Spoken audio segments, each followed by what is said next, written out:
తక్కువ ధరలో లభించే అరటి పండును తీసుకోవటం వల్ల మనకు చాలా రకాల పోషకాలు లభిస్తాయి. చిన్న పెద్ద అందరూ ఇష్టంగా తినే అరటి పండును ఇవాళ కొంతమంది స్వార్థపరులు విషంగా మారుస్తున్నారు. పక్వానికి రాకుండానే పచ్చిగా ఉండగానే కృత్రిమంగా కార్బైడ్ తోటి మగ్గబెడుతున్నారు. ఇలాంటి అరటి పండ్లను తిన్నప్పుడు పొట్ట ఆరోగ్యం దెబ్బతినిపోతుందని చెబుతారు డాక్టర్లు. కార్బైడ్తో మగ్గించిన పండ్లను తినడం ఎందుకు మంచిది కాదో, అరటి పండును కొనేటప్పుడు ఎలాంటి జాగ్రత్తలు తీసుకోవాలో ఇప్పుడు తెలుసుకుందాం.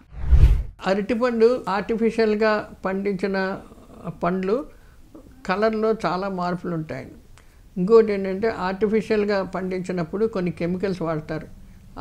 దానివల్ల కొన్ని రకాల శరీరానికి చాలా అనర్థాలు వస్తుంటాయి. కృత్రిమంగా పండిన పండ్లని మనం చూసుకోకుండా మనం తిన్నా పిల్లలకు పెట్టినా ఏం చేసినా కొన్ని రకాల డైజెస్టివ్ జీర్ణకోశం జబ్బులు లాంటివి వస్తూ ఉంటాయి. అంటే డయేరియా, విరేచనాలు, దగ్గు, తర్వాత ఒక్కోసారి స్కిన్ మీద ర్యాష్ లాగా చిన్నగా ర్యాష్ లాగా రావడం ఇలాంటివి చాలా మటుకు వస్తూ ఉంటాయి. కాబట్టి అవి మనం ఏమనుకుంటామంటే అది ఏదో దాని వలన జబ్బు వచ్చిందని డాక్టర్ల దగ్గరికి వెళ్ళి మందులు తీసుకుంటాం.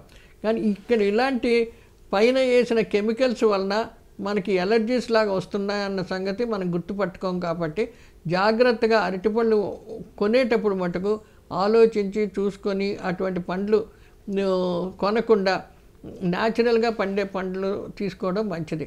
బ్రౌన్ చుక్కలు ఉండాలి దీని మీద. కెమికల్స్ యాడ్ చేసిన పండ్ల మీద ఆకుపచ్చగా ఫ్రెష్గానే ఉంటాయి, అందులో బ్రౌన్ చుక్క అంటూ రాదు.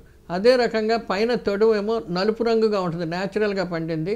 ఆర్టిఫిషియల్గా పండింది చెట్టు మించి ఎలా కోస్తే ఏ రంగు ఉందో అదే రంగులో ఉంటుంది. అందుకని ఇది మళ్ళీ చెప్తున్నాను, ఈ రెండు మటుకు జాగ్రత్తగా ఆలోచించి పండు కొనేటప్పుడు ఆలోచించి కొనడం చాలా మంచిదండి.